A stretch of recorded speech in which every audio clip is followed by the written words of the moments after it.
Assalamualaikum warahmatullahi wabarakatuh. Perkenalkan, nama saya Samsia Nur Rahmawati, mahasiswa Pendidikan Sejarah angkatan 2017. Di sini saya akan membuat video pembelajaran mengenai KD 3.2 kelas 10, yakni memahami konsep perubahan dan keberlanjutan dalam sejarah. Apakah sudah siap untuk mengikuti pembelajaran dari saya? Nah, sebelum itu, Ibu mengingatkan agar tetap mengikuti protokol kesehatan COVID-19. Selalu jaga kesehatan dan juga jangan lupa untuk cuci tangan, menggunakan masker, dan juga hindari kerumunan. Baiklah, mari kita mulai materi pada pagi hari ini. Pada pagi hari ini, kita akan mempelajari mengenai kehidupan manusia dalam perubahan dan keberlanjutan sejarah. Dalam sejarah, kita ini belajar mengenai manusia dan juga peristiwa-peristiwanya. Nah, di sini manusia merupakan subjek dan juga objek sejarah, yang mana manusia selalu terlibat dalam peristiwa-peristiwa sejarah yang terjadi. Manusia sendiri merupakan makhluk dinamis yang berubah seiring dengan berjalannya waktu. Nah, kita akan masuk ke dalam materi. Kita akan mempelajari mengenai kehidupan manusia dalam perubahan dan keberlanjutan sejarah. Nah, di sini kita akan mempelajari dua hal, yakni tentang konsep perubahan dan juga konsep keberlanjutan. Tuh, kita harus mengetahui mengenai apa sih yang dimaksud dengan konsep perubahan. Nah, perubahan adalah ketidaksamaan keadaan dari waktu ke waktu, yang mana dalam peristiwa sejarah terjadi beberapa perubahan. Perubahan adalah perubahan dari masa kolonial ke masa kemerdekaan. Nah, dalam masa kolonial sendiri sampai kemerdekaan ini terjadi beberapa perubahan dalam aspek politik, dalam aspek pendidikan, dan juga sosial ekonomi. Nah, dalam aspek politik pada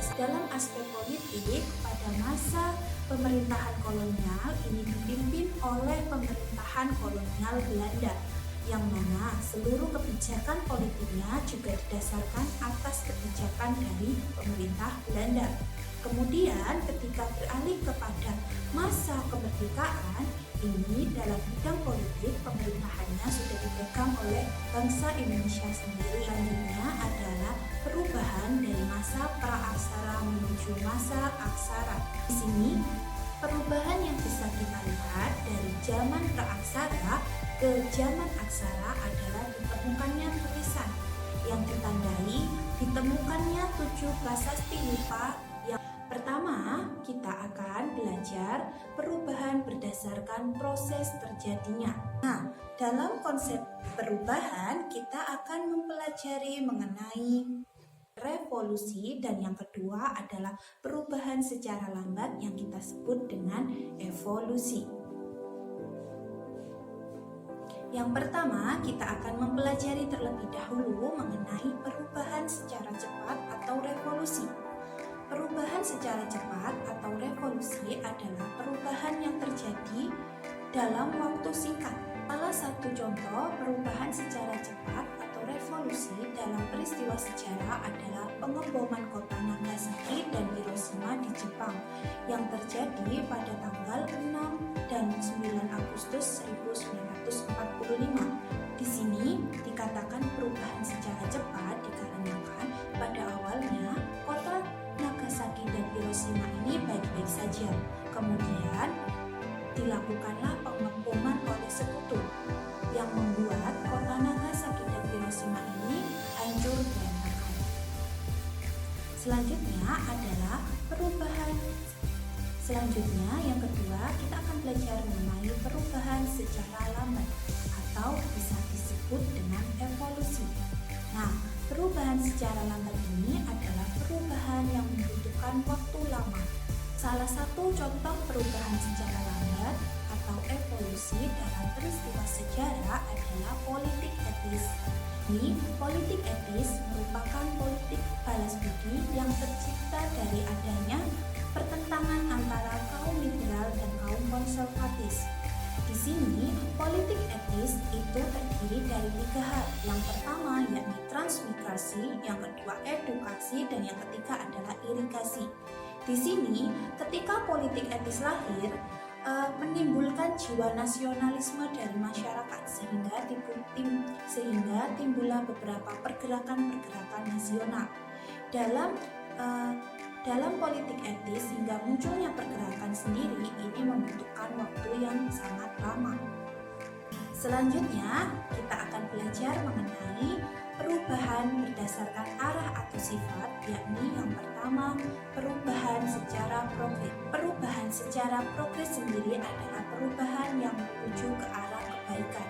Salah satunya adalah perubahan yang terjadi dalam masyarakat Indonesia dari masa penjajahan kemudian kemerdekaan.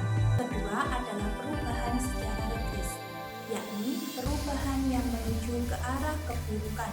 Salah satu contohnya dalam peristiwa sejarah adalah perubahan kota Jakarta yang awalnya kotanya tidak banyak penduduk kemudian beralih menjadi kota yang padat penduduk. Dan selanjutnya kita akan belajar mengenai faktor-faktor yang mempengaruhi perubahan. Yang pertama yakni kita belajar mengenai faktor pendorong perubahan. Di sini faktor mendorong perubahan itu dibedakan menjadi 3. Yang pertama yakni perubahan jumlah penduduk, yang kedua yakni penemuan-penemuan baru, yang ketiga yakni konflik dalam masyarakat. Yang pertama adalah perubahan jumlah penduduk. Nah, ketika jumlah penduduk semakin banyak, maka akan mendorong terjadinya perubahan. Salah satunya dalam peristiwa sejarah, perubahan yang didorong oleh jumlah penduduk adalah kegiatan transmigrasi pertama, bukan pada masa Presiden Soeharto yang mengurangi jumlah penduduk dari kawasan padat yakni Pulau Jawa ke wilayah lainnya seperti Kalimantan, Sulawesi, Papua. Yang kedua yakni penemuan-penemuan baru.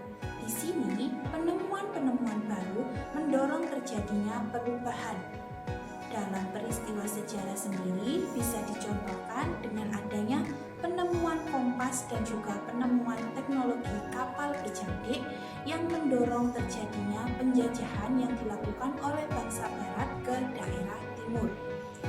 Selanjutnya yakni konflik dalam masyarakat. Konflik dalam masyarakat mendorong terjadinya perubahan dalam tatanan kehidupan masyarakat. Selanjutnya adalah faktor pendorong terjadinya perubahan secara eksternal atau faktor dari luar. Di sini faktor pendorong terjadinya perubahan secara eksternal dibedakan menjadi 2, yakni perubahan lingkungan fisik dan pengaruh dari kebudayaan asing. Di sini perubahan lingkungan fisik ini dipengaruhi oleh bencana alam di suatu wilayah atau negara. Salah satunya adalah tsunami yang terjadi di Aceh, yang mana ini meluluh lantakkan wilayah Aceh. Yang kedua yakni pengaruh kebudayaan asing. Pengaruh kebudayaan asing yang datang ke wilayah Indonesia ini menyebabkan terjadinya perubahan dalam kebudayaan Indonesia itu sendiri, yang dipengaruhi oleh adanya alkulturasi, yakni percampuran dua kebudayaan menjadi satu kebudayaan utuh yang melahirkan kebudayaan baru. Dan yang kedua adalah asimilasi, yakni pergeseran kebudayaan lama oleh kebudayaan baru. Selanjutnya kita akan belajar mengenai konsep keberlanjutan.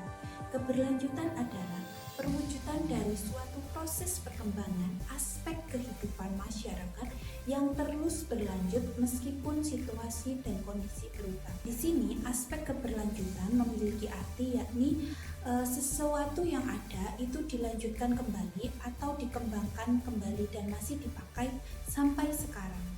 Nah, salah satu contoh dalam peristiwa sejarah yang termasuk dalam aspek keberlanjutan yakni kebijakan-kebijakan VOC yang masih digunakan sampai saat ini. yakni seperti sistem sewa tanah, sistem pajak tanah, dan juga pemungutan pajak. Dalam aspek keberlanjutan sendiri, terdapat 3 konsep, yakni konsep perkembangan, konsep kesinambungan atau keberlanjutan, dan juga konsep pengembangan. Baik, itu adalah materi yang telah kita pelajari pada pagi hari ini, yang mana kita sudah belajar mengenai konsep perubahan dan juga keberlanjutan dalam sejarah. Terima kasih atas waktunya dan juga terima kasih telah menonton video pembelajaran ini. Apabila terdapat kesalahan kata dan juga kesalahan tindakan, saya minta maaf yang sebesar-besarnya. Tetap jaga kesehatan dan juga patuhi protokol kesehatan COVID-19. Tetap semangat dalam belajar dan semoga semua cita-cita yang adik-adik inginkan tercapai. Wassalamualaikum warahmatullahi wabarakatuh.